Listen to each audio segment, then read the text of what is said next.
In this mini yoga flow, we're going to play by getting upside down and building the strength to be able to sustain an inversion practice. Begin by grounding yourself, beginning to warm up the spine.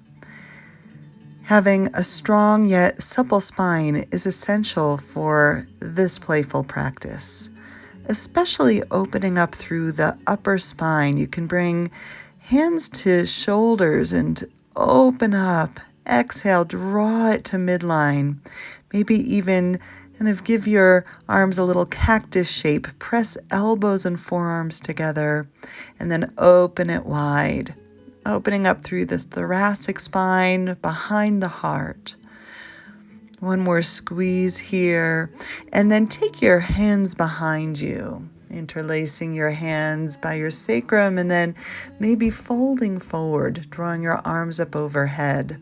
Again, a little squeeze as you draw shoulder blades towards each other. And then inhale to lift. Let's take the legs out in front of you and that same mobilization here into the spine, lifting the heart, rounding it in.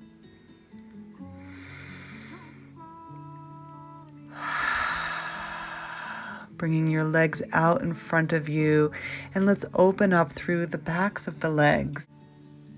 It will be helpful to have some lengthening of the hamstrings for this practice. You might stay here in this forward fold a little bit longer, or if you're ready, lifting up, and we'll continue to open up through the legs, bending through the knees, and taking hold of your left foot. In a seated position, lengthening through the back of your leg, and we'll switch sides, taking the right foot, lengthen through your spine as you lengthen the hamstring.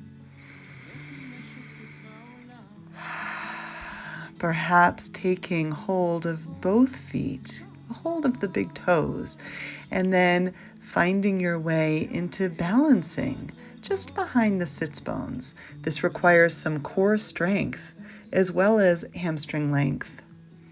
When you're ready, we'll release the legs and find a little bit more of that core strengthening here, a little bit of a flow with your breath, softening back. Inhale, lift. Exhale, draw navel to spine. Inhale, let the heart be mobile. And let's take it up and over the knees. Finding your way into a tabletop, just for a few gentle movements, keeping that suppleness of the spine, and then walking yourself forward into a forearm tabletop, allowing the forearms to press down, feeling more of this movement of mobilization behind the heart. Eventually stepping your legs back into a forearm plank. Again, allowing yourself to feel the strength of the core in this shape. You might allow the hips to come forward and back a little bit.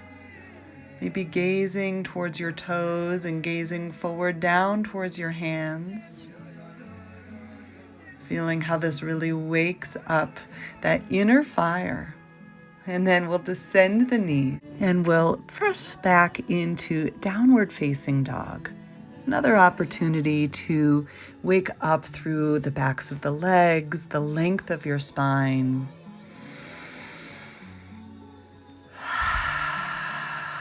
Connecting to breath, connecting to the earth. A little bit of freedom, of movement in this shape. And then we'll descend the knees once again. Here, I'll invite you to use a block as we prepare to come into Dolphin pose.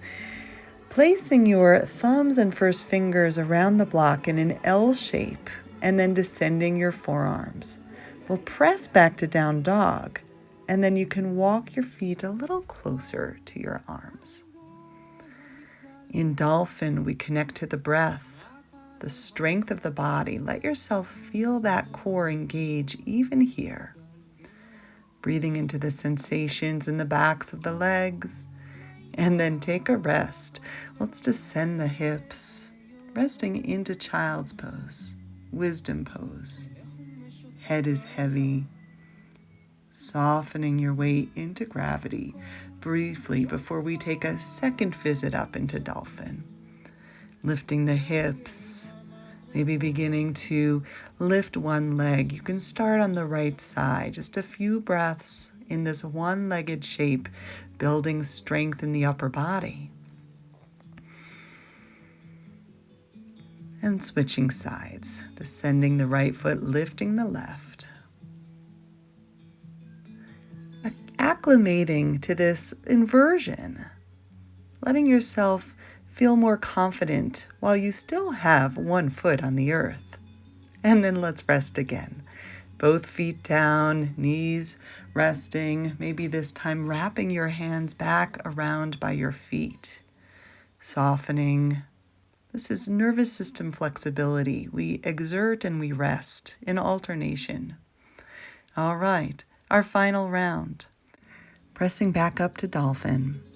Maybe walking your feet slightly forward, this time an option to kick up into forearm stand. We're using the forearms to press down. We're squeezing the block. We're engaging through the abdominals. It can be helpful to have a wall behind you in case you're frightened that you might topple over. Use the supports that you need as you're exploring your edge.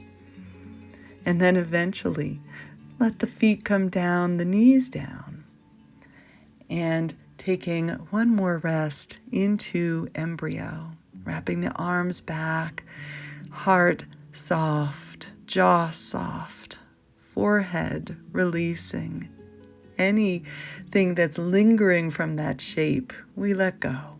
And we'll come up and over across the legs as I invite you to make your way down toward your back in preparation for a fish pose. So we'll take the forearms down once again, this time palms facing down by your hips.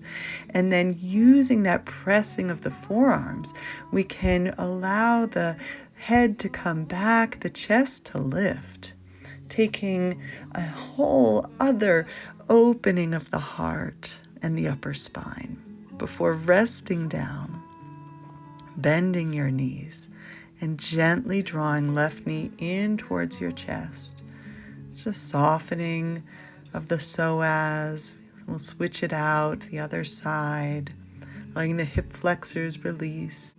And then drawing both knees in, letting go of any excitement, any lingering holdings before descending the legs long, resting into the earth, heavy into gravity.